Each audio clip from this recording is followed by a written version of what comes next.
Muy bien, pues buenas tardes. Comenzamos ya sin más dilación. Bueno, no soy Aurea Moltó, como ha dicho la presidenta María del Pino, está en primera fila. Y la verdad es que desafortunadamente se nos ha quedado afónica en el día de hoy. Por eso me ven ustedes a mí aquí. Evidentemente no lo haré tan bien como ella, pero estoy seguro que los que me acompañan en esta mesa compensarán con creces mi moderación. Como señalaba nuestra presidenta, nuestra intención es analizar una cuestión nada más y nada menos como el liderazgo y la reputación de España en este nuevo escenario.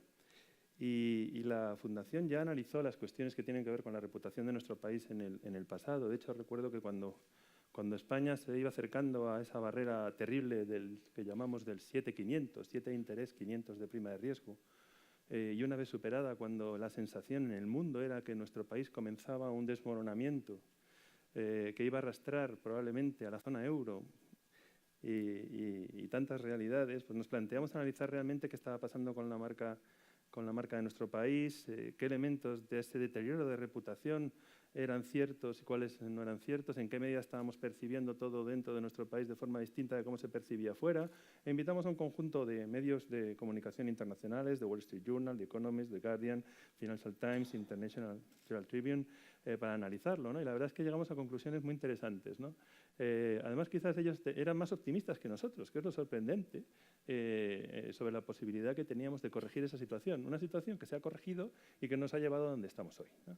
Realmente la situación es radicalmente diferente, ¿no? Y consideramos que podía ser interesante en las conversaciones que mantuvimos en las últimas semanas, sobre todo con el motivo de la presentación de la obra de José Manuel García Margallo, aquí mismo en la Fundación, que era interesante analizar las cuestiones de reputación y enmarcarlo dentro del discurso general sobre cuál es el liderazgo que puede ejercer nuestro país en estos momentos en el mundo, ¿no? Entonces, de ahí que nos fijáramos en estos dos elementos, ¿no? Por eso, quizás para no robar tiempo a los contertulios, pasaría directamente a una primera parte, antes de abrir el debate a todos ustedes, en la que analizaríamos tres cuestiones. En primer lugar, pues, analizar de dónde venimos, ¿no? Esa situación, ese 7.500 que mencionaba antes, ¿no? Y de qué manera ese deterioro reputacional pues, afectó a nuestras empresas y a nuestras instituciones, ¿no? O sea, en qué medida ese daño, que fue real en aquel momento, fue un daño estructural o fue un daño coyuntural, ¿no? Y en ese bloque de dónde venimos podríamos también analizar un elemento que es muy relevante, ¿no? Es ese momento en el que se plantea tomar conciencia de la necesidad de tener una política de Estado de marca país, ¿no? Entonces, ¿podríais quizás hacer una primera intervención en esta línea, en cualquiera de estos aspectos? Si les parece, luego pasaríamos a analizar ese escenario que enfrentamos, nuevo, tan diferente, y en ese contexto, pues en el tercer bloque veríamos en qué medida los elementos reputacionales pues, favorecen esa capacidad de liderazgo en nuestro país. Pero entrando en esta parte del de dónde venimos, ¿no? Esa política de Estado como marca España y también sí las cuestiones, ese deterioro reputacional fue estructural o fue coyuntural. ¿Comenzáis? ¿Cómo queréis? Por ejemplo, José Manuel. La autoridad. Por eso. Bueno, vamos a ver. Si algo nos caracteriza a los tres que estamos aquí, es que estamos enamorados de nuestro país, lo cual es importante. Y en el 2011 es verdad que teníamos un daño reputacional muy importante.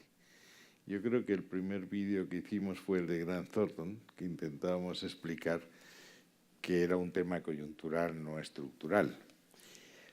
A partir de ahí, todos los vídeos que ha hecho Carlos en Marca España han sido un aumento de optimismo. Y yo creo que es muy importante. Tú has citado que estamos en una época de incertidumbre, que por cierto es un libro de Galbraith, ¿no? La era de la incertidumbre, y es verdad. Es decir, estamos en un momento en que la resaca de la globalización ha traído una palabra que a mi juicio es importante, que es miedo. Miedo a perder el puesto de trabajo, miedo a perder el poder adquisitivo de los salarios y miedo a perder la identidad cultural.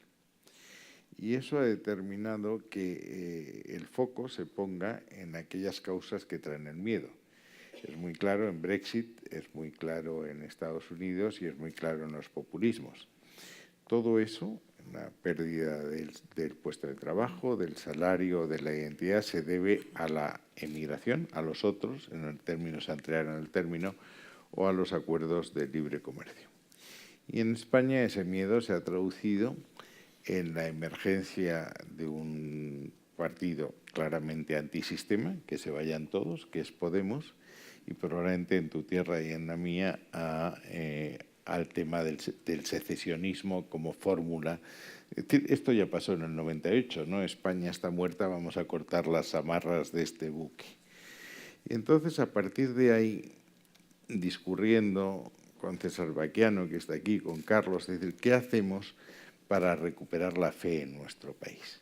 Y eso es lo que hemos intentado hacer a través del tema de Marca España, en 1785 razones por las que hasta un noruego, siendo Noruega el país donde la calidad de vida es más importante, quisiera ser español. Eso es lo que hemos intentado trasladar, ¿no?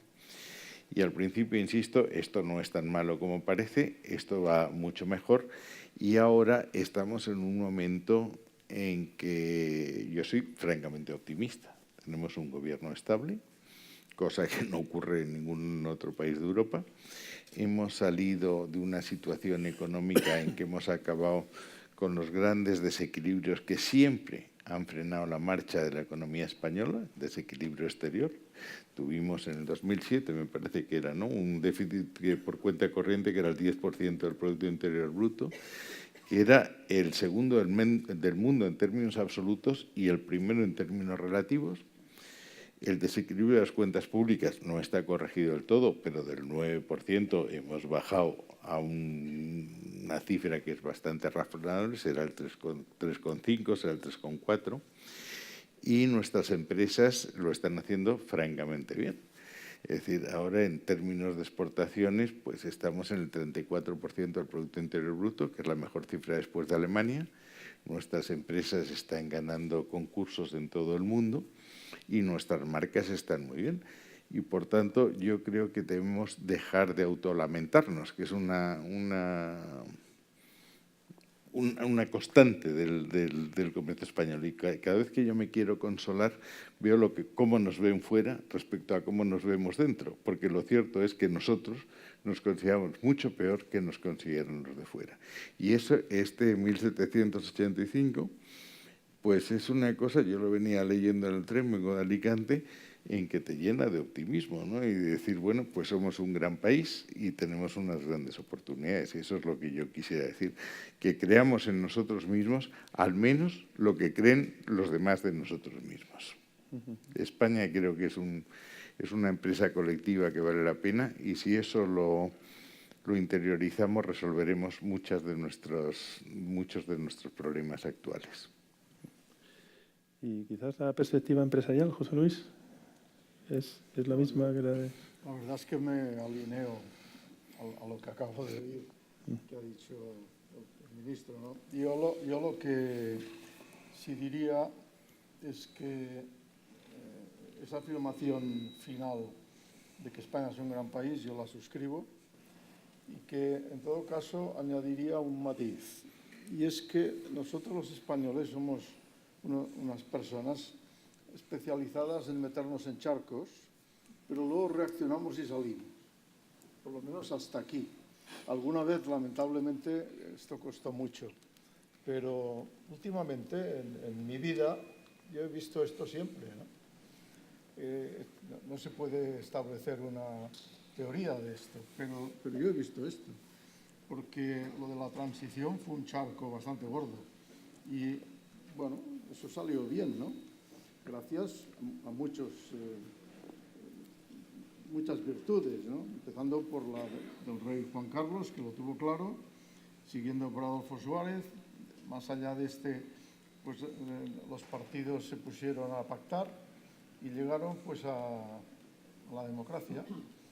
Y después a años y años y años con altibajos, pero de prosperidad y bienestar general. Evidentemente que la crisis ha supuesto un frenazo a este proceso, Pero ha habido otro charco, que es el que aquí se aludía de ese año 11-12, que fue realmente tremendo, ¿no? Pero sin embargo salimos, ¿no?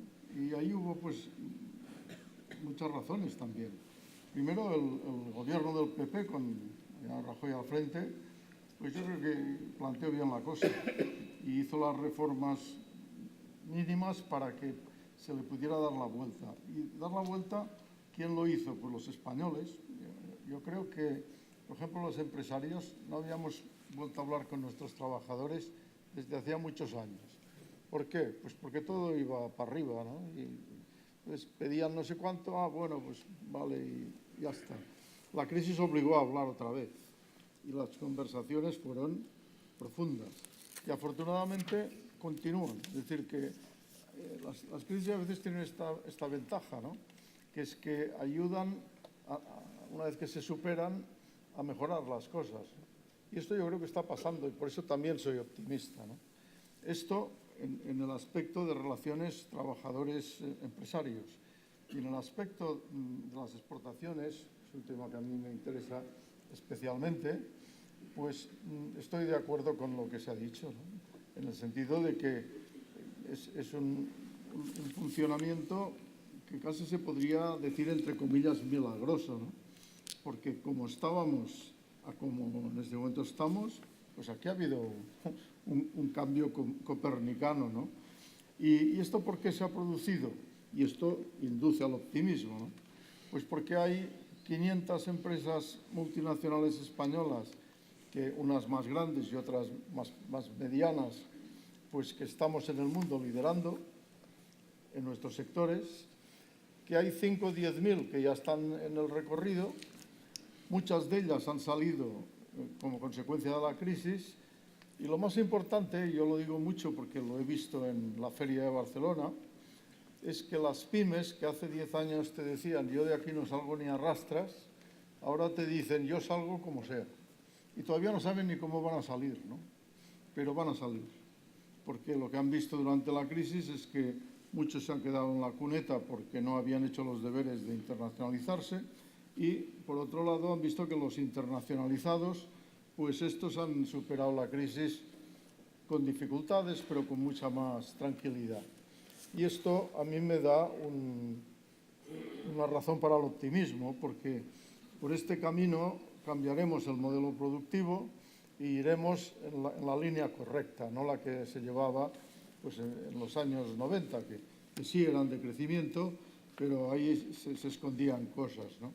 Lo difícil es el trabajar con tenacidad y con todo el talento que se pueda, son las 3 Cs, para conseguir pues, éxitos cotidianos y difíciles, pero que se van consiguiendo, y así se van creando pues, marcas en el mundo, etcétera, ¿no? Y esto yo creo que es lo que está teniendo España en este momento, esta oportunidad. Es la oportunidad de que la mayor parte del tejido productivo del país, que son las pymes, vayan por ese camino. No es fácil en absoluto, pero podemos, ¿eh?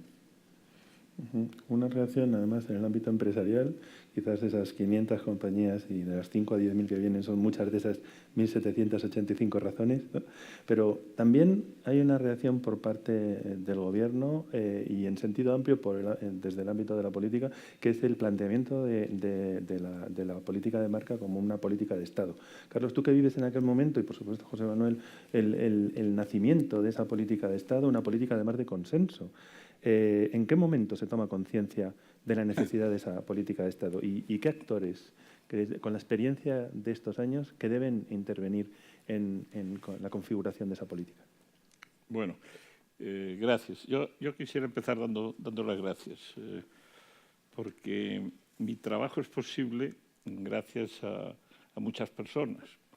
Mi trabajo consiste en intentar promover la mejor imagen de España en el exterior que sea posible. Y entonces hoy tengo que dar las gracias, en primer lugar, a la Fundación del Pino por acogernos aquí, por convocar a hablar de estos temas, porque en la medida que se habla, pues ayuda a divulgar los temas de la imagen de nuestro país. En segundo lugar, tengo que dar las gracias a las dos personas que me acompañan, porque son bastante responsables de las cosas que hemos hecho. En primer lugar, al ministro Margallo, porque fue quien me ofreció el mejor puesto de España. Yo digo siempre que tengo el puesto mejor, no el mejor pagado, pero sí el más bonito que hay en España. Y entonces le tengo que dar las gracias por haber confiado hace ya 4 años y medio en mi persona para intentar organizar y dirigir esa política consciente de marca país. Y también le quiero dar las gracias a José Luis, porque José Luis, a través de su puesto al frente del Foro Marcas Renombradas, ha sido un apoyo, él y el Foro, un apoyo fundamental a lo que hemos hecho a lo largo de este tiempo. En julio, a mí me nombraron en julio del 2012, y cuando le pregunté al señor ministro en qué consistía eso, me dijo, tú mismo, ¿no? Yo pensaba que me iba a dar una job description en lo que consistía, me dijo, tú mismo. Bueno, y he de decir que a lo largo de este tiempo me ha ayudado, me ha respaldado y me ha apoyado en todo lo que le he propuesto, y muchas iniciativas han partido de él. Pero esto era en julio del 2012. Tú hablabas antes de 7.500, pero es que llegamos a tocar el 700 en la prima de riesgo. Eso es lo que había que pagar si querías obtener recursos en los mercados extranjeros, 700 puntos más que los alemanes. Y yo recuerdo que en el mes de septiembre me llamó un hijo mío, me dijo, hay aquí una chica americana de la CNBC que viene a hacer un reportaje sobre España y que yo creo que sería bueno que la vieras. Y entonces pues entré en contacto con ella y ella venía a filmar el collapse of Spain. Venía a filmar el colapso. Y digo, ¿cómo se firma un colapso? Y dice, bueno, pues vamos a tomar unas cosas aquí, veremos a ver cómo se comporta la gente. ¿Y dónde está usted? Pues en la Puerta del Sol. Y hombre, si va a firmar el colapso, quizá la bolsa sería más gráfico, pero le voy a decepcionar, no va a haber colapso. No, sí, todas nuestras informaciones hacen pensar que a España va a haber que rescatarla el fin de semana próximo y estamos preparando este programa. Eso es lo que se respiraba en los mercados internacionales en el mes de septiembre, hasta que el señor Draghi pues, hizo aquella afirmación muy importante de que ayudaría al euro cuanto fuera necesario y, consecuentemente, pues España iba a contar con ese respaldo. En el mes de diciembre del año 2012, nosotros hicimos un análisis de los 30 principales bancos de inversión del mundo, de cuál era la opinión que tenían sobre España. Como saben ustedes, los bancos de inversión hacen informes periódicos sobre cada país y en el caso de España, pues como mínimo hay informes trimestrales por parte de los principales bancos de inversión americanos, la mayoría, ingleses algunos, francés, japonés, alemán, total de 30. Y esos informes, que suelen ser pues, relativamente gruesos, tienen una primera página que es como una especie de resumen de Executive Report, donde se condensa el mensaje que los bancos de inversión dan a sus clientes sobre qué deben de hacer en relación con el país.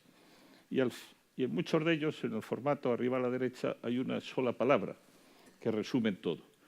Y esa palabra es buy, sell o hold. Es decir, venda, compre o mantenga sus posiciones con ese país. Y en el informe del último trimestre del año 2012, de 30 bancos, había 27 que decían sell, 2 que decían hold, mantenga su posición en España, y únicamente uno, despistado o más listo que los demás, que decía buy. En el último informe de este año, luego hablaremos, me voy a centrar únicamente a cuál era la situación de partida, pero por terminar el argumento, en los últimos informes del año 2016, de esos 30 bancos, ahora por fusiones son 28, De los 28 hay 25 que dicen buy, 2 que dicen hold y 1 que dice sell. O sea, se ha invertido absolutamente la recomendación de los bancos de inversión a sus clientes sobre cómo ven a España. Esa es la realidad que tenemos. En lo que preguntabas antes de qué medida la crisis ha afectado a las empresas, yo creo que, como siempre pasa, de la necesidad se hace virtud. Y, de alguna manera, el susto de la crisis hizo entender a las empresas, como decía también José Luis, que las posiciones de vulnerabilidad que se derivan de tener una excesiva dependencia sobre el mercado propio es algo que en tiempos de incertidumbre no es aconsejable. Y las empresas hicieron un esfuerzo enorme, un esfuerzo gigantesco por estar en una mesa que, en vez de tener una única pata que la sostuviera, tuviera varias patas. Y así comenzó ese desarrollo espectacular de la internacionalización de las empresas, que se ha traducido en que hoy, pues en ese periodo, hayamos pasado de tener 50.000 empresas exportadoras habituales, entendiendo como tales las que han exportado al menos 3 años consecutivos, se haya pasado de 50.000 a 150.000. Es decir, se ha triplicado el número de empresas exportadoras habituales, llegando a exportar 1/3 de la producción del país, como decía el ministro antes, que estamos con ese ratio de un 34% del PIB destinado a los mercados exteriores. La verdad es que si la crisis fue profunda y larga, y lo fue, también la salida ha sido un caso de éxito, un caso donde ha colaborado todo el mundo, donde las empresas han sido ejemplares y muchas personas. Y lo que nos falta es un poco aceptar eso, aceptar, interiorizarlo, darnos cuenta, y por eso este libro, con este sugestivo título de 1785 motivos para sentirse orgulloso, o para que hasta un noruego quiera ser español, pues es un libro que yo también agradezco mucho, porque la divulgación de estos argumentos es lo que intentamos hacer en los distintos mercados y sitios donde operamos, dando argumentos, datos, hechos, cifras que justifican que España sea uno de los países más importantes del mundo, como es en la actualidad, sin complejos. Y por eso también quisiera dar las gracias a Juan Mora y a César Baquiano por haberse lanzado a hacer este libro, España, en 1785, y encontrar motivos de todo tipo en un amplio espectro para que los españoles nos sintamos orgullosos. Lo dejo ahí para no alargarme demasiado y, sobre todo, para que entremos en la segunda parte y podamos tener tiempo para las preguntas también. Sí, porque precisamente has introducido ya, digamos, esa segunda parte.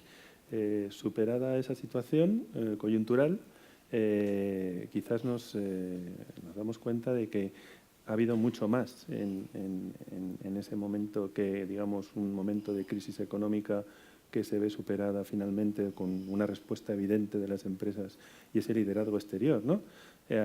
Antes de la crisis ya se anunciaba esa tercera revolución industrial, todo ese contexto de cambio tan profundo que condiciona la actividad de todos los agentes económicos, ¿no? y de todos nosotros como ciudadanos, ¿no? Entonces, por un lado, se produce esa modificación, como digo, coyuntural, pero también se produce ese cambio de escenario que exige una adaptación, ¿no? Entonces, en ese contexto, frente a ese escenario, quizás podríamos analizar, por una parte, si tanto ha cambiado la realidad entre 2012 y 2017, que sí ha sido así, y también cómo veis que debemos enfrentar este nuevo escenario para continuar siguiendo la senda que se inició y que, como habéis comentado, nos ha llevado a esta realidad absolutamente impredecible, ¿no? Porque recuerdo los debates que tuvimos en 2012 en esta misma sala y en ese momento nadie podía imaginar que podríamos estar en estos momentos en esta situación, ¿no? ¿Cuál es vuestra opinión? ¿Estamos ante un proceso de cambio profundo que nuestras empresas están están internalizando para adaptarse, cómo nuestro país puede internalizar también esas circunstancias para avanzar en la política de reputación en el exterior. Quizá sería justo para los ilustres compañeros que ahora empezara yo y dejarles a ellos Perfecto. que acabaran, si te parece, ¿no? Perfecto. Bueno, entonces yo brevemente te voy a contestar un poco a esto. Yo creo que el cambio ha sido muy profundo y el cambio de la percepción de España y su papel en el mundo también, ¿no? Nosotros en los 2 primeros años nuestro eje de comunicación tuvo que ser necesariamente orientado desde el punto de vista económico, porque la situación económica grave que se percibía fuera era como una especie de velo que no dejaba ver otras cosas de nuestro país. Entonces, lo primero que había que hacer era intentar, a través de la comunicación, mejorar nuestro mensaje de que las cosas no estaban así de mal, o que iban a estar mejor, o que íbamos a cumplir los compromisos. Y por eso nuestro mensaje inicial consistió en intentar recuperar confianza y decir que España, nuestro lema era Spain, a land of opportunities, que España era un país que ofrecía oportunidades porque los precios de los activos se habían desplomado, porque había un gran mercado, porque había una voluntad de cumplir con los compromisos, etc.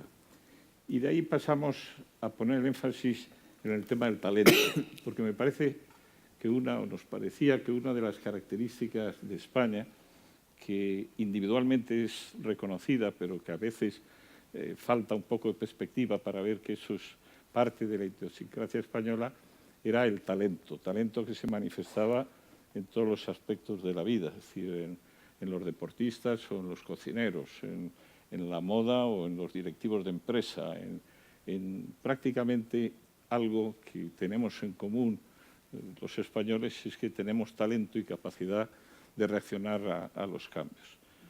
Y paralelamente fuimos dejando el tema económico, porque ya rodaba, y poniendo un poco el énfasis, y es lo que intentamos hacer en este año, en los temas culturales. Poner el énfasis en lo que España es desde el punto de vista cultural, desde el idioma hasta su patrimonio, pasando por su historia o por sus artes. Entonces, en ese proceso de cambio empezaba a reconocerse a España un peso específico en el ámbito internacional. Y creo que ahora, todavía, con el tema de Trump, pues creo que tenemos una oportunidad enorme de jugar un papel importante.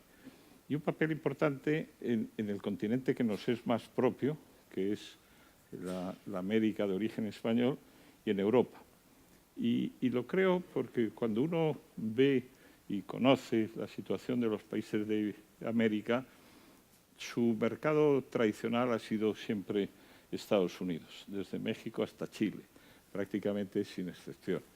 Su segundo mercado, pero siempre débil y concentrado en pocos productos, ha sido Europa. Y en los últimos años hemos estado viendo una presencia creciente de China, que a través de su presencia en los mercados de materias primas, comprando en estos países, ha empezado a introducir sus mercados. Y al producirse este desajuste con su primer mercado, que es Estados Unidos, hay realmente un ansia y una necesidad de fortalecer los lazos con Europa. Y yo creo que España ha hecho una buena política en Iberoamérica a lo largo de estos últimos años.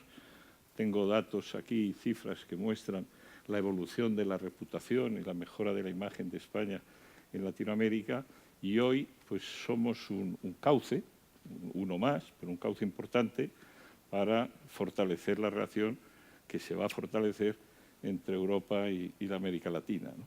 Entonces, a mí me parece que en este escenario cambiante, España demuestra, tiene flexibilidad suficiente para adaptarse a esos cambios y ofrecer alternativas y soluciones que aumenten el peso y la consideración de España en el mundo.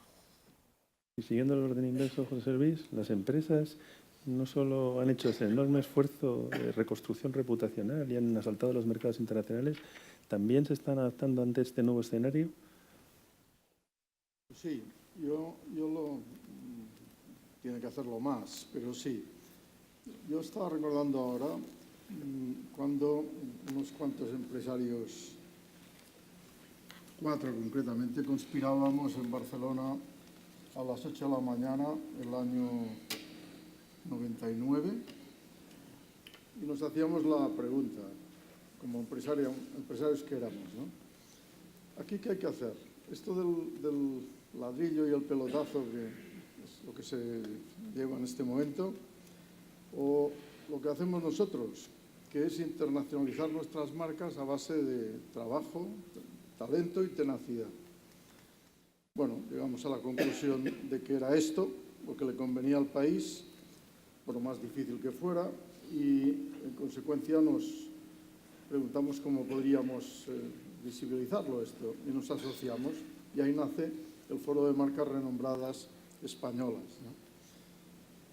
Un ejemplo de cooperación público-privada, que ya empezó entonces con el Ministerio de Industria, luego con el de Economía y Competitividad, después con el Ministerio de Asuntos Exteriores y Cooperación, y últimamente con Marca España, que lidera Carlos, y que en definitiva es lo que hay que hacer, ir juntos, porque ¿a quién se le ocurre separarse? Me parece que eso es un error monumental, ¿no? Lo que hay que hacer es ir juntos, y cuando sumas, multiplicas. Y esto es lo que hemos hecho. Pues yo recuerdo aquello y recuerdo lo de ahora, la oportunidad que tenemos delante. Yo creo que España tiene delante una oportunidad extraordinaria en los próximos 10 años de dar un salto en el mundo. Como país en conjunto y sus empresas como agentes de infantería, ¿no? Es decir, ocupando posiciones en el mundo. Y esto yo creo que no se puede perder. Esta es una de las cosas que yo veo que ya va por el camino. Creo que esto que decía antes de las pymes, pues es esto. Las grandes empresas no van a cejar, es decir, van a seguir tomando posiciones. Todavía hay mucho recorrido para todo el mundo. Y segundo, yo creo que hay otra asignatura que se habla menos, pero que es muy importante y que tiene que ver con la reputación, que es incrementar el valor añadido. Yo veo que hay aquí personas que han estado conmigo en el mundo del vino muchos años. Y este es el problema. Tenemos el mejor vino del mundo, como tenemos el mejor aceite del mundo. Y en cambio, lo que hacemos es venderlo a granel, en una buena parte. ¡Qué error!, ¿no? Pues los próximos 10 años es eso, erradicar los graneles, embotellado con marca, ocupando posiciones en el mundo que podemos. En consecuencia, yo creo que como hay mucho trabajo por delante y como hay las ganas de hacerlo por parte de los empresarios, pues yo creo que vamos a tener una vez más éxito en lo que nos planteemos. No puedo dejar de hacer 2 cosas que antes quizá tenía que haber hecho. Lo primero es dar las gracias a la Fundación Rafael del Pino por este acto, por invitarme, por la acogida que hemos tenido y desde luego, en concreto a María, porque es la que lleva esto, ¿no? Y en todo caso, dar las gracias también a mis 2 compañeros de mesa, ¿no? Porque en el caso del ministro y en el caso de Carlos igual, son 2 ejemplos de cooperación público-privada. Este no es un tema baladí, porque en este momento está en cuestión. El populismo lo está poniendo en cuestión. Es decir, ven mal la cooperación público-privada, lo ven con recelo. Pues no, lo que hay que hacer es la cooperación público-privada. Las empresas, que son el verdadero motor de las economías y las sociedades en sistemas como el nuestro, pues tienen que ser bien vistas. Y se tiene que confiar en ellas. Y ellas son las que han hecho el trabajo que nos ha llevado al nivel de bienestar como nunca había existido. Ellas fundamentalmente, pero mucho más cuando hay cooperación público-privada. Porque entonces, ya lo he dicho y lo repito, cuando sumas, multiplicas. Un proyecto compartido, José Manuel. ¿Cómo se hace esto? ¿Cómo se coordinan esos esfuerzos desde el más alto nivel para lograr la cooperación pública-privada? Ha introducido Carlos un tema, es decir, todo el tema de las 1.785 razones y la marca España es cómo intentas potenciar el papel de España en el mundo. Y mi tesis central es que España, que tiene una importancia como país, necesita para boxear por encima de su peso alguna alianza estratégica. Y en mi opinión hay dos alianzas estratégicas, la Unión Europea y los Estados Unidos de América, la relación transatlántica. Eso te da un valor añadido. Si vas a América Latina no es lo mismo si vas como país, siendo lo importantes que somos, pero si eres el que dirige la política latinoamericana en la Unión Europea y si tienes un apoyo fundamental en los Estados Unidos de América. Y nosotros en este momento de cambio al que se refería Carlos, en un momento de enormes incertidumbres después de lo que ha pasado en el Brexit o lo que ha pasado en las elecciones americanas, tenemos mucho que añadir en América Latina, lo ha señalado Carlos, en el Magreb y probablemente en el Oriente Medio. Para eso nosotros tenemos que jugar unas determinadas bazas. Yo creo que la Unión Europea, si quiere salir del enfangamiento en el que está ahora, y estamos en un momento de una enorme incertidumbre, tenemos las elecciones en los Países Bajos, en Francia, en Italia y en Alemania con resultado incierto, es saber a dónde queremos ir. Y en mi opinión la Unión Europea va a una federación de los países que compartimos moneda, los 19 países que tenemos moneda, una relación confederal con el resto, hasta 27, y una relación de vecindad muy estrecha con los países que están en el entorno de la Unión Europea. Yo ahí tengo enormes esperanzas de que se restablezcan las relaciones amistosas de la Unión Europea con Rusia, con Turquía y probablemente con Marruecos.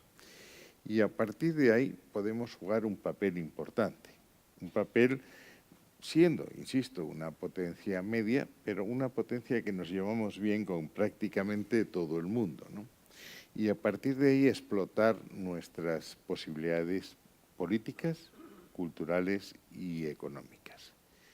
Es una desgracia el que el presidente Trump haya renunciado al Tratado de Comercio e Inversión con la Unión Europea, que era vital para nuestras empresas de Estados Unidos, y que nos hubiese permitido cerrar el acuerdo con Mercosur, es decir, un área atlántica en la que hubiésemos podido jugar un papel enorme. Pero, en fin, tendremos que seguir en ese empeño. En el norte de África tendremos que jugar un papel muy importante y en Oriente Medio pues tenemos unas posibilidades de interlocución con todos los actores, muy especialmente el papel que tiene la Casa Real con algunas de las monarquías que allí están, para jugar esos activos que tenemos. Y desde el punto de vista económico, pues tenemos que reconocer que hemos salido de un periodo extraordinariamente malo, lo decía Carlos, es decir, hemos tenido una recesión económica que se ha llevado 3 millones de puestos de trabajo, un deterioro enorme de la clase media y un deterioro de lo que es el poder adquisitivo de los salarios. Es decir, por primera vez en nuestra historia probablemente nuestros hijos creen que van a vivir peor que nosotros, lo cual es algo que tenemos que contemplar. Y el crecimiento del populismo no es algo que haya florecido por generación espontánea, es algo que tenemos que mirar. Pero yo insisto, creo que estamos en el buen camino, tenemos un gobierno estable, hemos superado los grandes desequilibrios que han frenado siempre nuestro desarrollo a lo largo de nuestra historia, el desequilibrio con la cuesta exterior, el desequilibrio con las cuentas públicas, y tenemos un tejido empresarial al que se refería José Luis, no solo las grandes empresas, sino las pequeñas y medianas empresas que están saliendo fuera. Y lo que tiene la Administración, y yo sí creo en la colaboración pública-privada, que nosotros estamos para, la Administración pública está para ayudar. Quien crea riqueza y quien crea empleo es la empresa privada. Y nosotros lo que tenemos que hacer es acompañar con estas cosas que ha hecho Carlos, al que nunca España le agradecerá suficientemente lo que ha hecho en Marca España, y estar a disposición de todos vosotros, que sois los que dais trabajo, dais salarios, dais riqueza, dais bienestar a los españoles. Sí, pues yo creo que hemos repasado ese momento inicial lleno de charcos, como mencionabais, y de nubarrones. Hemos visto cómo nos hemos posicionado en el mundo de nuevo con una evidente capacidad de liderazgo y también cómo tanto nuestras instituciones públicas como nuestras empresas están vocacionadas para encontrar ese espacio de liderazgo para nuestro país. Hemos repasado quizás los 3 temas que teníamos en cartera antes de abrir el diálogo a